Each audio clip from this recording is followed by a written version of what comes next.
Hi everyone, thank you for tuning in. If this is your first time tuning in with me, welcome, and if you are a returning viewer, welcome back. So guys, I'm really excited to be doing this video. I have done something similar before, giving tips to new YouTubers, or if you're beginning with YouTube, I've given some tips on what you need to start.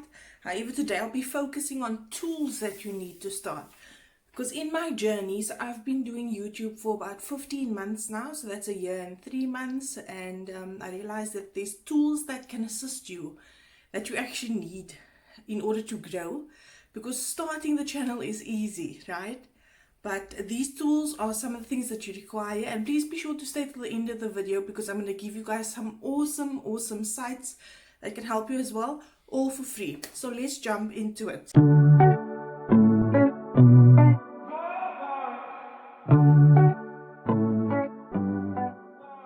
Firstly, obviously you're going to be needing a camera, guys.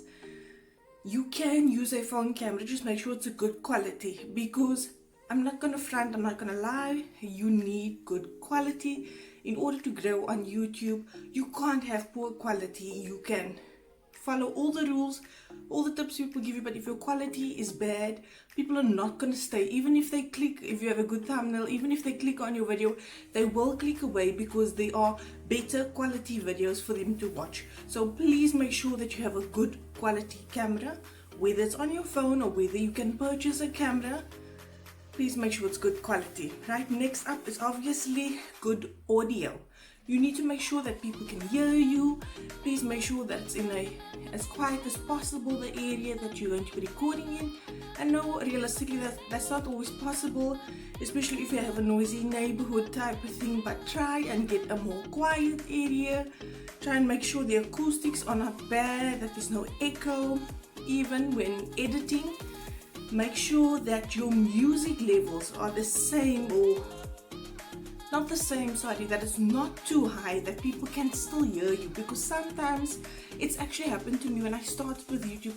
I did not know that when I was editing, I was putting the music level too high, so people were straining to hear, or struggling to hear me speak, because the music was distracting them. So always make sure that you monitor that level, even if you need to put in earphones just to hear what it sounds like.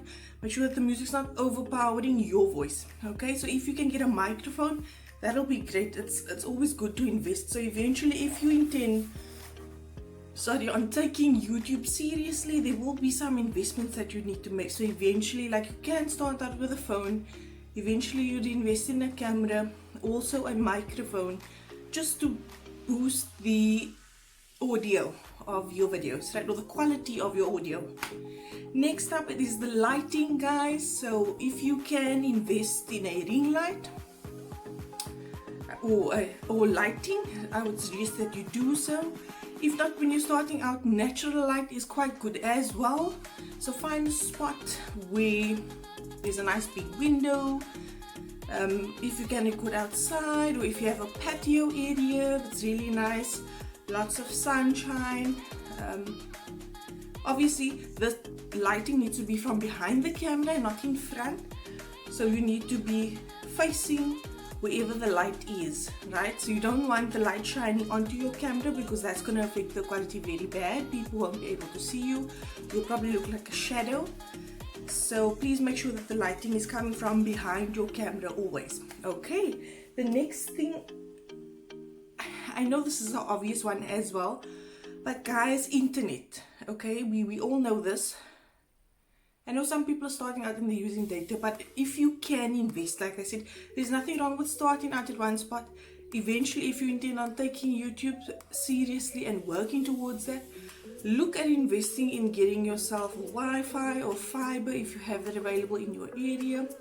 It will really benefit you very much, because there's editing and things that need to be done, and depending on the size of your video, it can be very tiresome. I know initially when I started, we had just normal ADSL Wi-Fi, and it was such a schlep, guys, loading videos. There were times, depending on the size of my video, I would need to run it overnight, and it was just horrible. I mean, if something happens at night, if your battery shuts off, that whole thing did not upload and you need to start all over again. It was a real schlep. Eventually got fiber in our area, so we've upgraded to fiber now, and it's really a breeze uploading. So I would really suggest that you eventually invest in Wi-Fi if you're able to do so.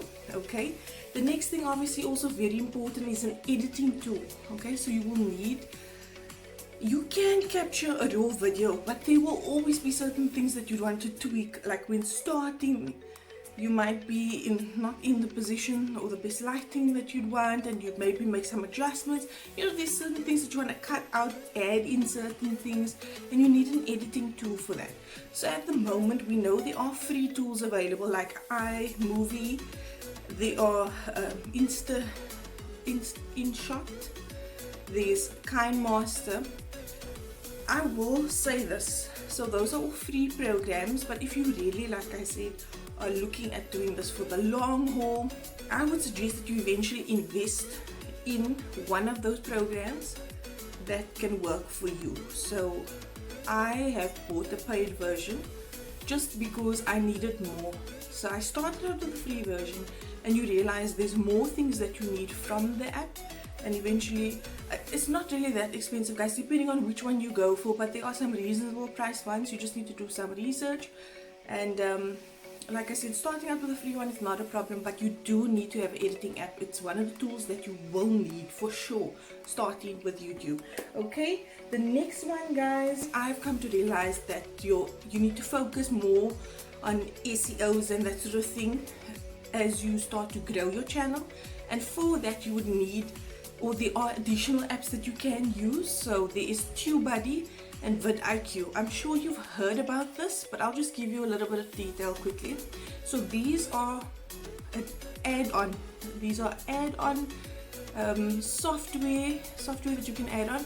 There are free versions available, so you can literally download the Chrome version, or for ISO or iPhone or iMac.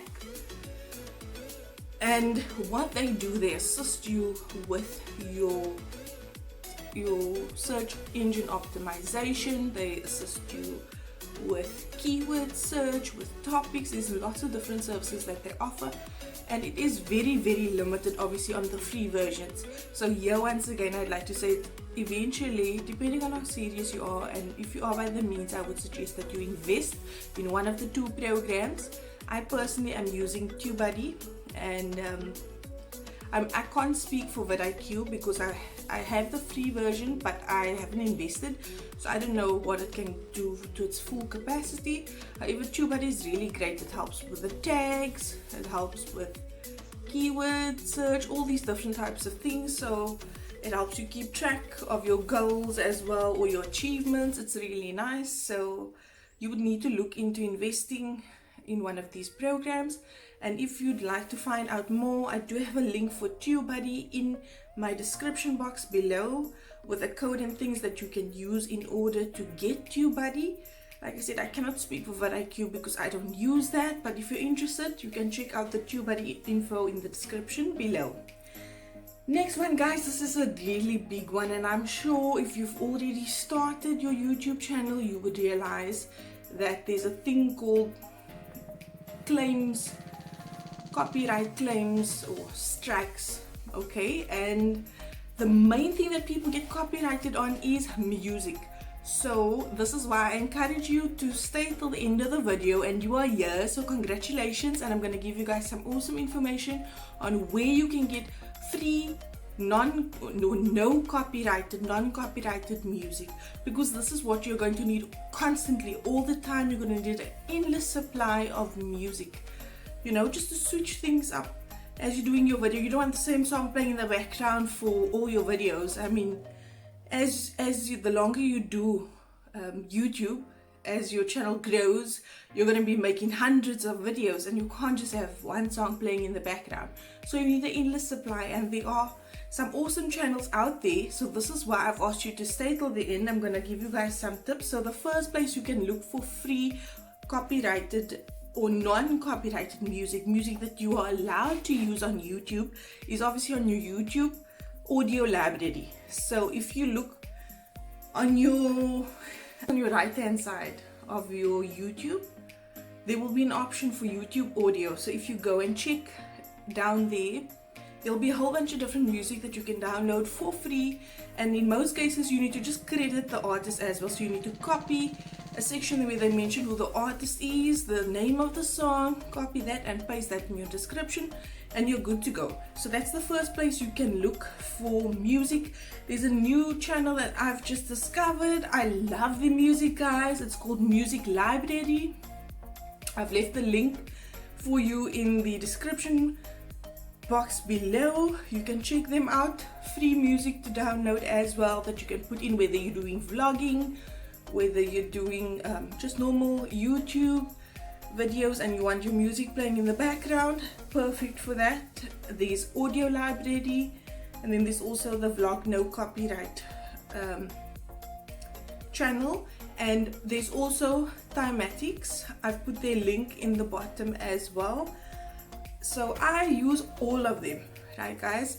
It's only the Music Library that's new that I've discovered, but I use all of them. Like I said, I like a variety. I like different types of music, and you need an endless supply, so you can never say you just get all your music from one place, or maybe some people do. However, I like different genres, I like different things, so be sure to check out these sites and see what works for you and your channel. Maybe you'll find something that's more your style. So be sure to check that out. I do hope this video was helpful, guys. Thank you so much for watching. If you've not yet subscribed to my channel, please do so now. Also hit the bell so that you get notified when I do upload new content. Thank you once again, and I'll catch you on the next video.